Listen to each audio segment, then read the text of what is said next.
Senta lá, aí por senta lá. Bruno, para aí, 15 minutinhos. Tranquilo. Tá me pegando certinho, não?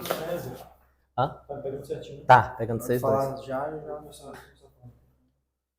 Pessoal, boa noite, né? Que horário que vocês vão ver esse vídeo. Estamos aqui com o meu amigo pessoal, parceiro, Dr. Bruno Valverde. Tá bom? Professor, apresentar também, o senhor já deve conhecer bastante parceiro.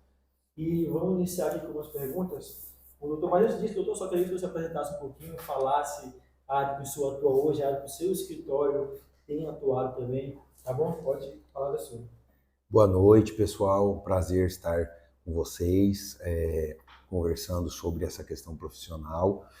Sou o professor Bruno Valverde, sou advogado, fiz o meu mestrado logo depois que eu saí da faculdade, depois fiz o doutorado e hoje também sou professor da Universidade Federal de Rondônia, atualmente na chefia do departamento do curso de Direito.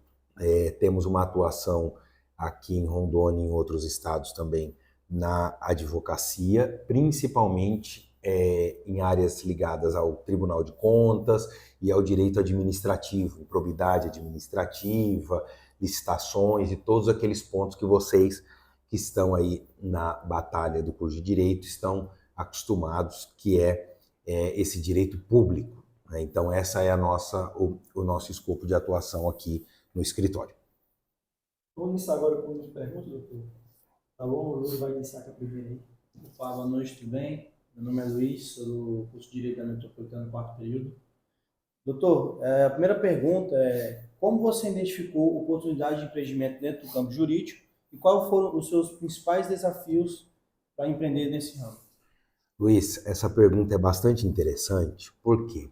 O que acontece aqui em Rondônia? Né? Eu vim para Rondônia em 2012, né? Morei em Ji-Paraná, dei aula na UBRA, tinha uma vida muito simples lá porque eu não tinha muitas condições a não ser algumas aulas como professor. Mas o que nós temos em Rondônia são muitas oportunidades, né?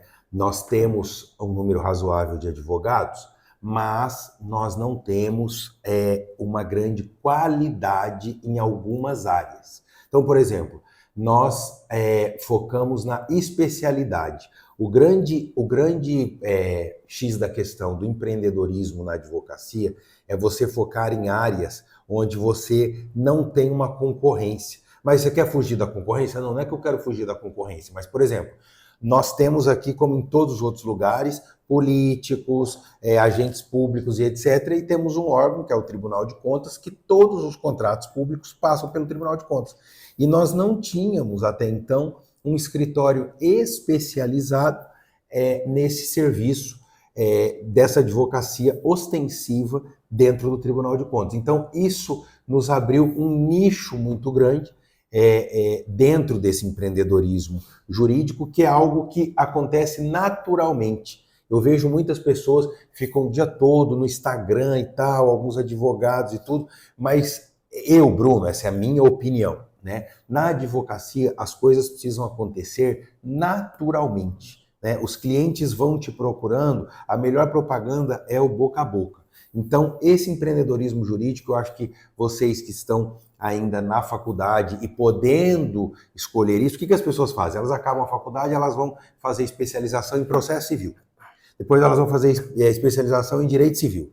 Depois elas vão fazer especialização no penal. Mas ninguém fala de direito penal econômico, por exemplo, né?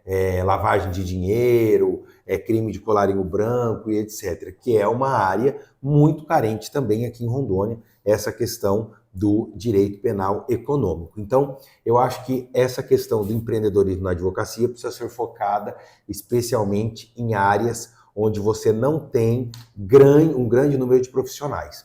E só para finalizar essa questão, uma observação bastante interessante. A minha OAB, ela é de 2009 do Paraná, número 52.860.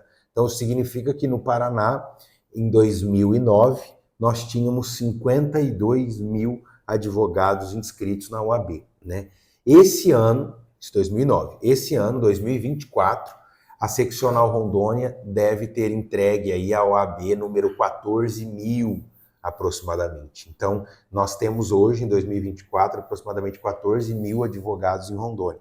E no Paraná, hoje, eu já devo ter muito mais de 100, 130 mil advogados. Ou seja, embora, lógico, proporcionalmente o Estado também seja menor, mas nós temos aqui grandes oportunidades ainda na advocacia. Professor, e outra situação também, como muita gente pensa, até no ramo ali no meio dos advogados, o doutor Bruno já chegou aqui com aquela estrutura gigantesca. Não já tinha o doutor Bruno, como ele falou, lá de Paraná, ele teve essa condição toda que tem. Ele construiu hoje é porque é fruto do trabalho, entendeu? Tem muitos, já conversei com o advogado, não vai ver, não vai ser teve e tal. Não. Não.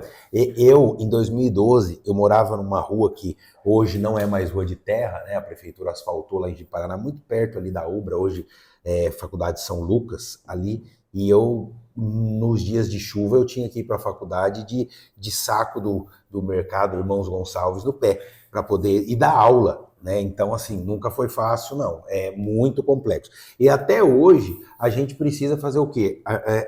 A advocacia é uma luta diária.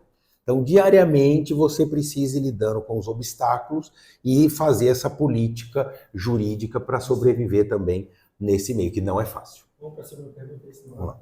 A segunda pergunta aqui é: qual estratégia você adotou para diferenciar seu serviço jurídico no mercado tão concorrido e estabelecer a posição de para o seu empreendimento? Interessante essa pergunta. Aí vem um outro ponto. Então nós falamos da área, agora nós vamos falar dessa questão, dessa posição, desse diferencial. A nossa advocacia, quando nós iniciamos, eu já foquei na advocacia personalizada. O cliente do escritório, ele quer um atendimento personalizado, ele não quer ser tratado como uma indústria de processo, né? Então, se você entra no escritório, agora se colocando como cliente, né? Você entra no escritório e vê aquele monte de advogados, você fala, cara, quem vai cuidar do meu processo? Eu vou conversar com o advogado dono do escritório, depois ele vai passar aqui para a linha de produção e nunca mais vai ouvir falar do meu processo. Aqui não. Aqui nós focamos na qualidade e no atendimento, né? Se o cliente precisa de ser atendido quinta-feira, 10 horas da noite na casa dele, nós vamos atender. Se eu estou aqui com o cliente para conversar, para resolver alguma coisa, ele tem a minha atenção 100%. E é isso que o cliente da advocacia, ele quer atenção. Muitos problemas são resolvidos na diplomacia, são resolvidos numa conversa, sem precisar aí de uma demanda judicial. Então, e isso você pega como? Como é que você vai captar que você vai conseguir resolver a coisa de uma forma diplomática? Quando você conversa com o cliente. Porque quando você está conversando com ele, sem focar em outras coisas, mas sim no cliente, você consegue, além de estar conversando com ele, já pensar na solução para o problema dele. Porque a hora que você acabar de atender o cliente, você vai virar as costas, vai ter mais 10 clientes ali para você atender. E você não. Aí quando você for pensar no caso dele, você não vai mais lembrar do caso direito, né? Pode até anotar alguma coisa, mas não vai ser a mesma coisa. Então, o foco da nossa advocacia é uma advocacia personalizada, não é quantidade. Ninguém está aqui buscando ter 300 clientes. Não. É melhor ter 10 clientes que paguem você de uma forma justa, né? É igual concessionária de carro, né? Quantos carros a Porsche vende por mês? Sei lá, 3, tudo bem. Mas para Volkswagen chegar na Porsche vendendo 3 por mês, a Volkswagen tem que vender 200 carros. Entendeu? E por isso que tem, lógico, muito mais concessionária da Ford do que da Porsche, porque é a questão da qualidade do produto. Exatamente. É isso, vamos lá para a segunda pergunta. Gente, boa noite a todos, sou Ezequiel, prazer, doutor. O prazer é meu. Para a gente é sempre um grande prazer estar com um profissional tão renomado como o Que senhor. isso. Aprofundando um pouco mais nessa pergunta que foi feita pelo meu amigo Luiz, qual é o equilíbrio entre gestão financeira, os processos impetrados na justiça? Como que é essa gestão sua? Como que você administra isso aí?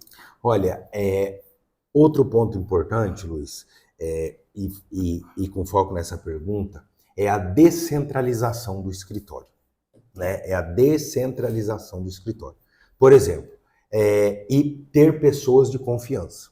Se você chegar aqui agora, não é o seu caso, mas se você chegar aqui agora com uma arma na minha cabeça e colocar, apontar a arma aqui e dizer, Bruno, abre a conta, a sua conta do escritório e transfira uma quantidade X para mim.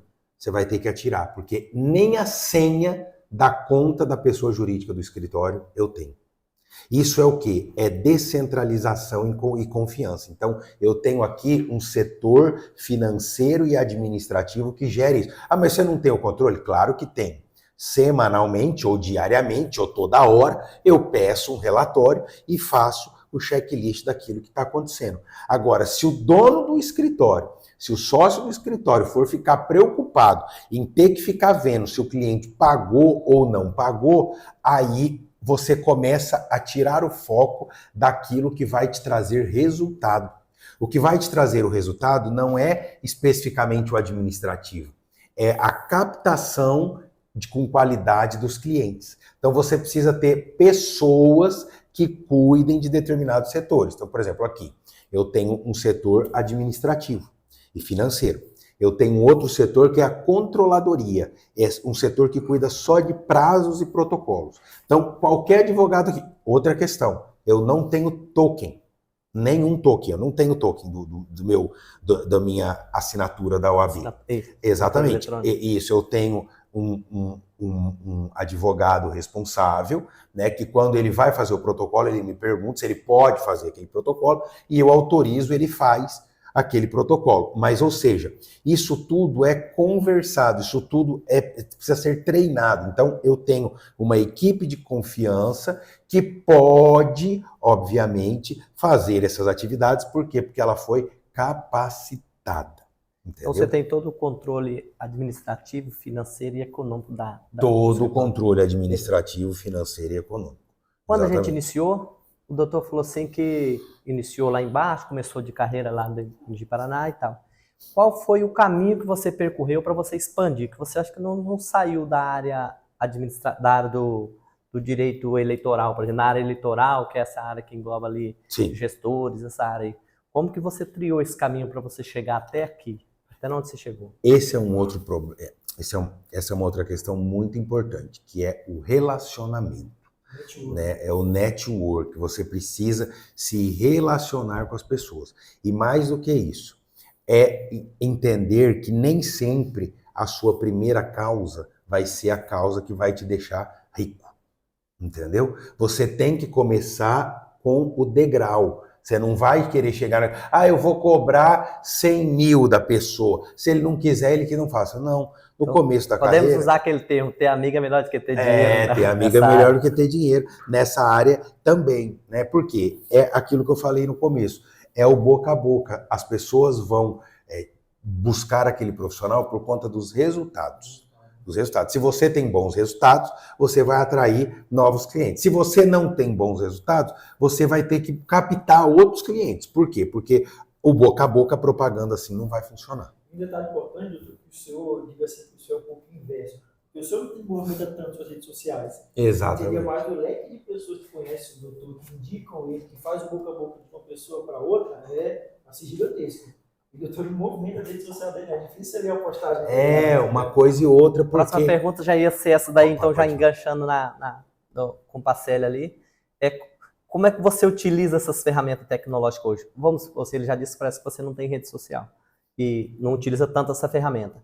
E o ChatGPT, você utiliza? Que é uma tecnologia que vai vir está vindo com mais força até mesmo de que Na verdade, a tecnologia... Isso aí já é uma pergunta quase que pessoal minha, doutor, não é? Até a sexta pergunta. A tecnologia, ela precisa ser utilizada para auxiliar o advogado e não para substituir o advogado.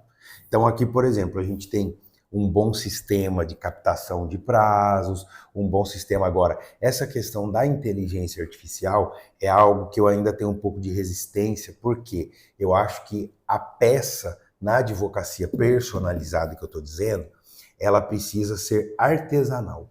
Você precisa pensar a peça, pensar o caso, né? Eu tenho rede social, tenho Instagram, mas eu não faço grande uso disso. Por quê? Porque hoje eu tenho entendido, né, no meu jeito de pensar, que quanto mais discreto for o profissional, mas com uma atuação com bons resultados, melhor. Porque o nicho de advocacia que nós trilhamos não é um nicho que depende dessa propaganda. Diferentemente se eu for fazer, por exemplo, a aposentadoria do INSS. Né? Não desmerecendo os colegas, eu tenho vários colegas na área previdenciária que estão muito bem, graças a Deus. Mas é algo que precisa do quê? De uma aparição maciça. As pessoas precisam lembrar que você está ali na advocacia previdenciária. Nessa área, né, do eleitoral, do direito penal econômico e do Tribunal de Contas, não. Quem tem que saber, sabe. O público ele é muito restrito. Eu tenho hoje aqui, vamos colocar aí, 1.000 pessoas no estado inteiro que têm o perfil que o escritório gostaria, no sentido de ou uma atuação política, ou em áreas ligadas a essa questão do ente público. Entendeu? Então, a tecnologia, ela precisa ser um instrumento para auxiliar o advogado, não substituir. Tá? Não sou contra a rede social, acho que tem que usar, principalmente quando a pessoa entra no mercado e vai para essas áreas mais comuns, ela precisa realmente mostrar e precisa ter esse feedback daquele público. Porque quando você está na rede social, você não consegue delimitar 100% com quem você está falando. Você perde o controle. Né? E isso, para algumas áreas, é muito bom. Né? Mas para outras áreas também. Eu acho que hoje as pessoas, elas postam as coisas simplesmente pela necessidade, por exemplo, de dizer onde elas estão. Né? Tipo assim, e toda hora, se você quiser, tem várias pessoas, muitas pessoas, que se você ficar o dia inteiro olhando o Instagram dela, você sabe tudo que ela fez. Você consegue saber a rotina dela inteira, você sabe como agradar, você vai saber tudo. Ela acordou, ela já postou que ela foi para academia, tá escovando os dentes, onde ela tá, isso, o horário que ela almoçou, você vai saber o horário que ela almoça, a academia que ela malha, o lugar que ela gosta de comer, porque é aquela rotina. E a pessoa faz aquilo. Então, eu prefiro ter algo mais discreto, mas quem posta Caso também, enfim. você serve um produto mais específico, não, mais pessoal, mais centralizado. É isso aí que você está querendo dizer. Exatamente. Só para Perfeito. finalizar com a sua pergunta, vamos focar mais nesse quesito da inteligência artificial. Legal. Hoje o senhor vê que hoje o que se pergunta é daqui a um tempo essa profissão vai existir, isso aqui vai existir, isso aqui vai ser substituído. Eu quero fazer uma pergunta bem direta para o senhor. Na minha opinião, não. Mas se eu acho que é possível o advogado ser substituído pela inteligência artificial, porque hoje você coloca o ChatGPT, ele faz tudo, ele faz petição inicial do senhor, ele faz um inquérito policial, ele faz tudo, você só pede, ele faz. O negócio é saber pedir, mas de qualquer forma ele faz. Então, eu acho que é possível que isso aconteça. Eu acho muito difícil essa substituição, até porque tem alguns assuntos na advocacia, principalmente na advocacia administrativa, porque as pessoas, elas pensam sempre na advocacia como processo. Não é isso. A advocacia, ela tem uma grande dose de diplomacia, de questões administrativas a serem resolvidas. Então, eu entendo que dificilmente nós vamos acabar com essa profissão, mesmo com toda a inteligência artificial do mundo, até porque tem algumas questões que precisam ser tratadas no tete-a-tete, que a gente fala, né? Pessoalmente, conversando, dialogando. O sistema não vai propor um acordo, né? Se eu não ouvir a outra parte, eu preciso entender qual é a necessidade dela, entendeu? O que vai acontecer. Eu acho muito difícil. E essa palavra foi até ouvida da boca do presidente da OAB, do Márcio Moreira.